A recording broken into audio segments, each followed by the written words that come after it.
Today we're doing something slightly different on the channel. We are looking at my top 10 current favourite WWE and AEW wrestlers. Now, I give you my opinions on theories and things like that all the time, but I never talk about the characters and the superstars that really interest me. So I thought it'd be cool to do that. But I want to give a massive shout out to Kip Clips, because I basically stole this video idea from him. He actually did this video a day or two ago, and I thoroughly enjoyed it. And it really got me thinking that I could talk about my top 10 favourite superstars. And hey, if you got a YouTube channel, maybe you should be doing so as well.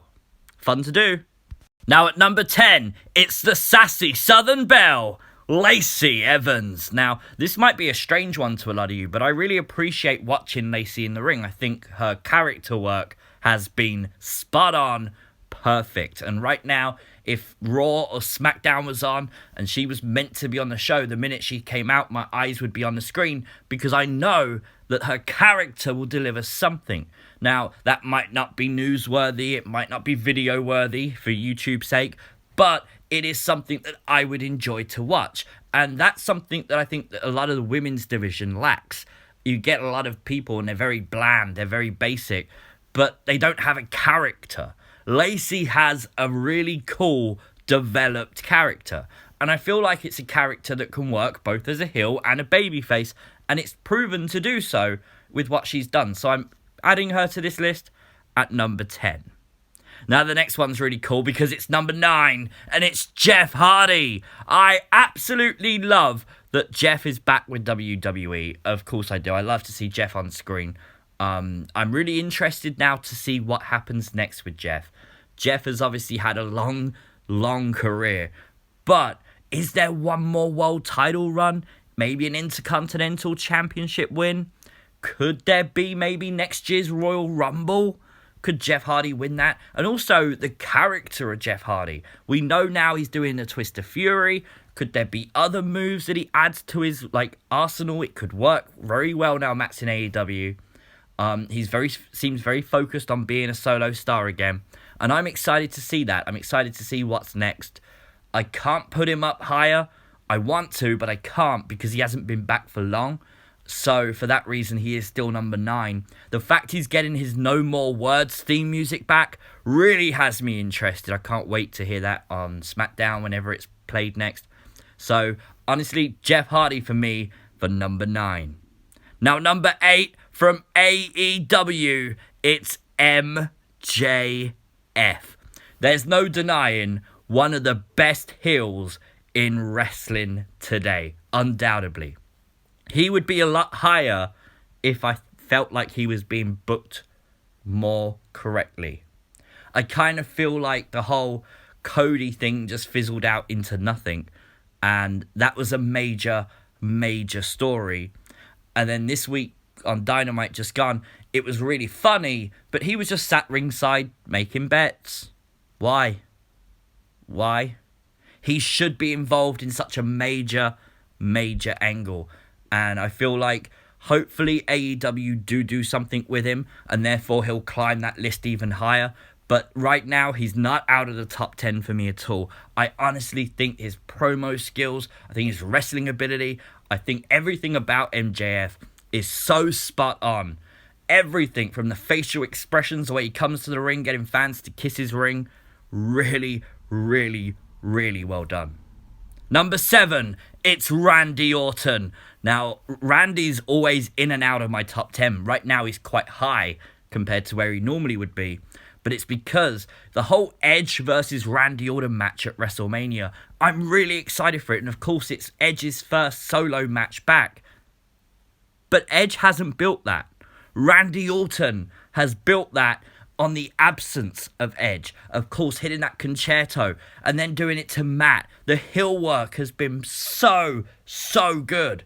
And Randy's really got into the minds of the WWE Universe. And you think, this time a year, 2 years ago, we were all saying how bland and boring Randy Orton is. Well, he hasn't really changed anything. But of course, WWE put him in that prominent role. And straight away, he's one of the most talked about people in the company. And he hasn't changed his character. That is so freaking cool. And I think it's really awesome. And as I said, Randy does float in and out of my top 10 For a while, he's probably been around the 7, and he's staying at 7 for this video at least. Number 6 may surprise some of you, but it's Jungle Boy from AEW. I am a huge fan of the Jurassic Express, Luchasaurus, Marco Stunt, and of course Jungle Boy. But I didn't want to include tag teams like this. I wanted to include solo people. So Jungle Boy for me, I feel like, is the star of the team. I love Luchasaurus, the character work is perfect, but I feel like Jungle Boy just has something. When you watch him in the ring, it's so natural. He's so talented. I'm really such a mark. I've literally already got like 3 Jurassic Express t-shirts. I luckily got one from Pro Wrestling Crate not too long ago as well. Honestly, I'm a huge fan of Jungle Boy. I really honestly think in 5 years' time, we'll be talking about him in the main event scene. I think so. Number 5, it's Pete Dunne. Now, Pete Dunne has not been out of my top 10 for a long time.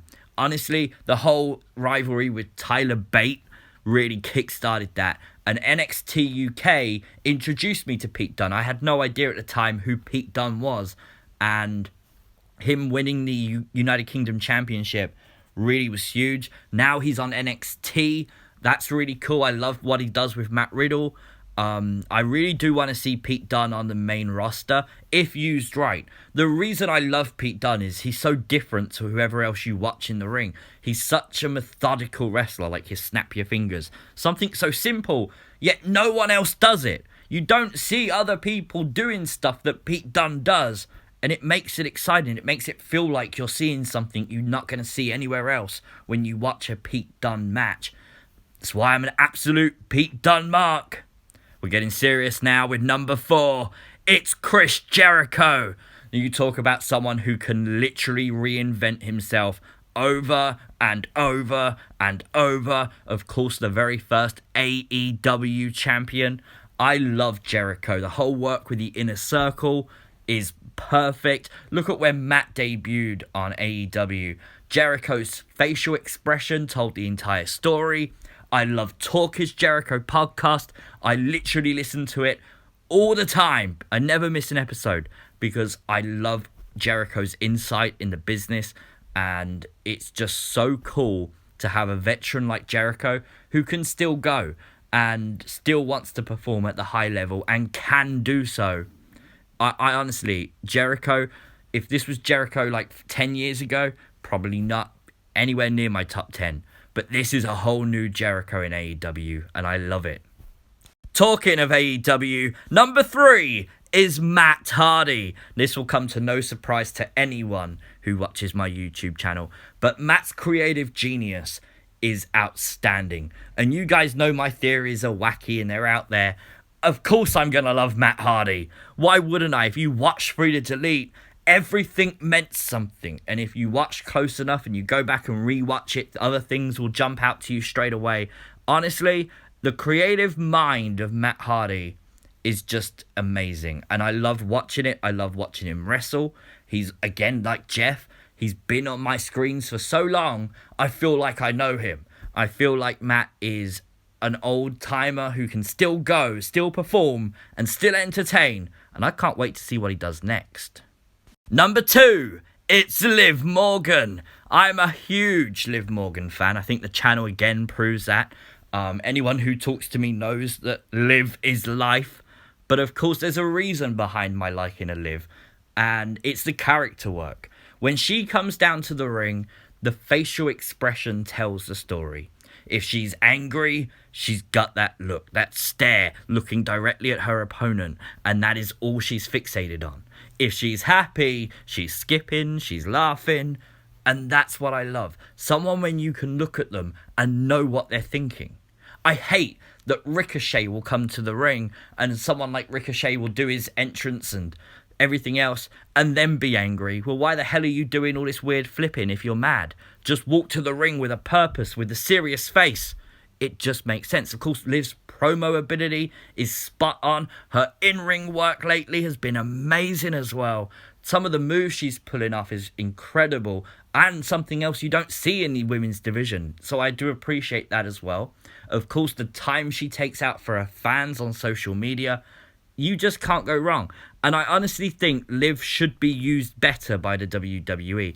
I would be tempted to put Liv at number 1 if she was being used a bit better and the story was clearer.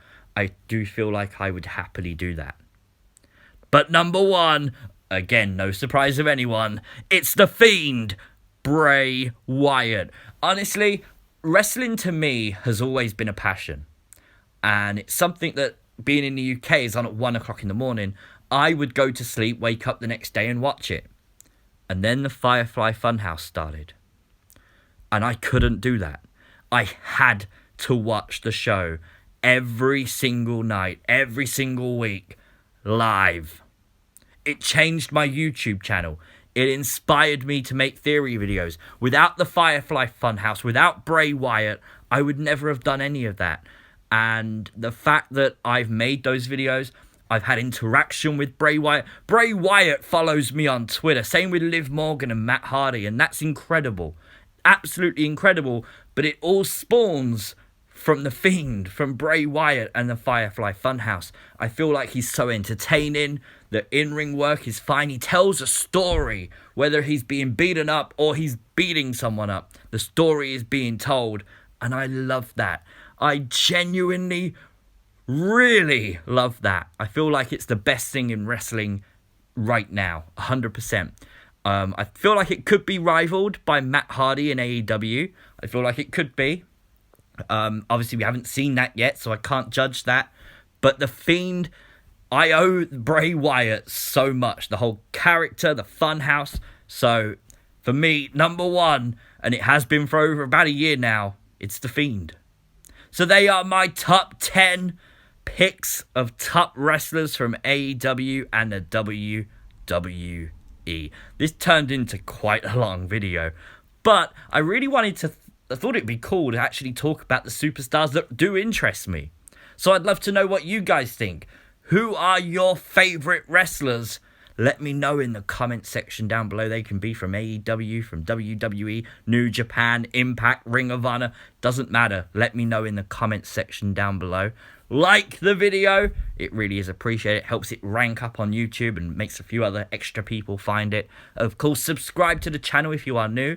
There is a really big theory video dropping later this week, so make sure you don't miss that. I will see you next time. Peace!